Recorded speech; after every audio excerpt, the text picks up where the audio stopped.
ఫోటోని కుట్టేద్దాం. నగరంలో సరికొత్తగా ట్రెండ్ అవుతున్న ఎంబ్రాయిడరీ స్టైల్. పూర్తి వివరాలకు చదవండి రేపటి సాక్షి హైదరాబాద్ ఎడిషన్. విశాఖ సముద్ర తీరాన మరో అద్భుతం ఆవిష్కృతం కాబోతోంది. పర్యాటకుల సందడికి అనుగుణంగా సబ్మెరైన్ తరహాలో అతిపెద్ద హెలికాప్టర్ను నేవీ అధికారులు ఏర్పాటు చేస్తున్నారు. 17 ఏళ్ల పాటు నేవీలో సేవలందించిన IN-540 హెలికాప్టర్ను ఏర్పాటు చేస్తున్నారు. తుది మెరుగులు దిద్దుతున్నారు. దీన్ని చూడటానికి టూరిస్టులు పెద్ద ఎత్తున వచ్చే అవకాశం కనిపిస్తోంది. దీనిపై పూర్తి డీటెయిల్స్ అందిస్తారు మా ప్రతినిధి నరేష్. విశాఖపట్నం పేరు చెప్పగానే ప్రతి ఒక్కరికి కూడా సముద్ర తీరమే గుర్తొస్తుంది. అయితే సముద్ర తీరాన ఇండియన్ నేవీ ఎన్నో యుద్ధాల్లో సాధించిన ఘనతకు సంబంధించిన గుర్తులను మనం చూస్తుంటాం. అందులో మరీ ముఖ్యంగా సబ్మెరైన్ పేరు చెప్పగానే ప్రతి ఒక్కరికి తెలుసు. అదేవిధంగా పర్యాటక స్థలంలో ఆ సబ్మెరైన్ ఏర్పాటు చేయడంతో రోజు వచ్చే పర్యాటకులు తాకిడికి సబ్మెరైన్ ఎప్పుడూ కూడా ఫుల్ జోష్లో ఉంటుంది.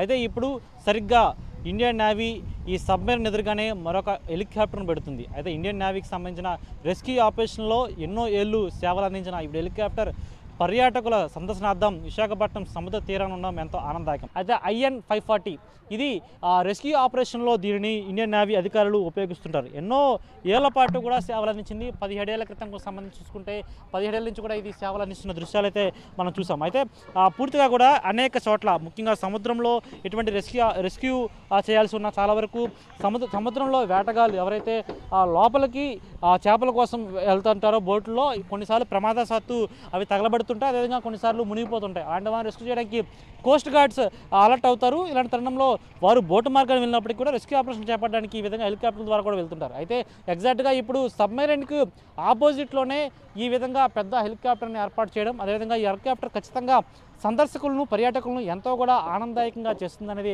విషయం తెలుస్తుంది. అయితే ముఖ్యంగా UH-3Hలను భారత నౌకాదళం 2007లో ప్రవేశపెట్టింది. అయితే చాలా వరకు కూడా వీటన్నిటిని కూడా ఏ కార్యకలాపం మొట్టమొదటిగా వీటిని రెస్క్యూ ఆపరేషన్లోనే ఉపయోగిస్తారు. ఈ విధంగా ఈ రెస్క్యూ ఆపరేషన్లో వాడిన వాటిని పూర్తిగా కూడా వీటి డిమాటిలైజ్ చేసిన తర్వాత కూడా ఎటువంటి ఉపయోగపడవు. కానీ ఇప్పుడు సందర్శకులను ఎంతోగా ఆసక్తిగా చూసేందుకు దీన్ని ఇప్పుడు ఇక్కడ పెట్టడంతో చాలా ఆసక్తిగా చూస్తుంటారు. ఇంకా పూర్తిగా కూడా సంబంధించిన విడిభాగాలను పెద్ద క్రెయిన్ తోటి తీసుకొచ్చి ఇక్కడ పెట్టడం జరిగింది. అయితే పూర్తిగా కూడా నేవీ అధికారులు వీటిని మొత్తం చాలా వరకు పార్ట్స్గా డివైడ్ చేశారు.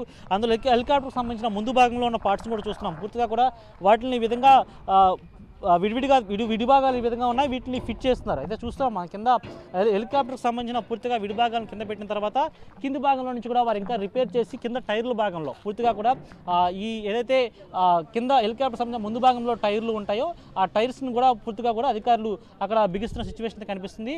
అయితే దీనికి ఇంకా పూర్తిగా కూడా అంతా ఫిట్ చేసిన తర్వాత దీనికి ఇంకా పూర్తిగా ఒకవైపు తుది మెరుగులు దిద్ది దీన్ని క్లీన్ చేసి ఎంతో ఆకర్షణీయంగా తీర్చిదిద్దే అవకాశం అయితే కనిపిస్తుంది. అయితే యుద్ధ రంగంలోనూ అదేవిధంగా చాలా వరకు యుద్ధ సమయాల్లో వాడిన ఒకవైపు ఎక్విప్మెంట్స్ కావచ్చు, లేకపోతే అందులో డిఫెన్స్ సంబంధించిన సామాగ్రి ఏదైతే ఉంటుందో వెపన్స్ని కావచ్చు, అలాంటి వాటిని చూడడానికి చాలామంది ఆసక్తి చూపుతారు. మరీ ముఖ్యంగా ఎన్నో రెస్క్యూ ఆపరేషన్లు చేపట్టి ఎంతోమంది ప్రాణాలను కాపాడిన ఇలాంటి హెలికాప్టర్ చూడడానికి ఎంతో ఆనందంగా అందరూ కూడా ఇక్కడ సదస్సులందరూ వచ్చే అవకాశం ఉంది. ఇలాంటి తరుణంలో దీనికి పూర్తిగా కూడా తుదిమెరుగులు దిద్దిన తర్వాత ఎంతో అందంగా కూడా దర్శనమివ్వనుంది. అయితే పూర్తిగా విశాఖ తీరాన ఈ విధంగా ఇండియన్ నేవీ ఈ సందర్శనార్థం పూర్తిగా కూడా ఈ విధంగా ఇలాంటి ఒక హెలికాప్టర్ని ఏర్పాటు చేయడం ఎంతో ఆనందదాయకంగా ఉందనే సందర్శకులు కూడా చెప్తున్న సిచ్యువేషన్ అయితే కనిపిస్తుంది.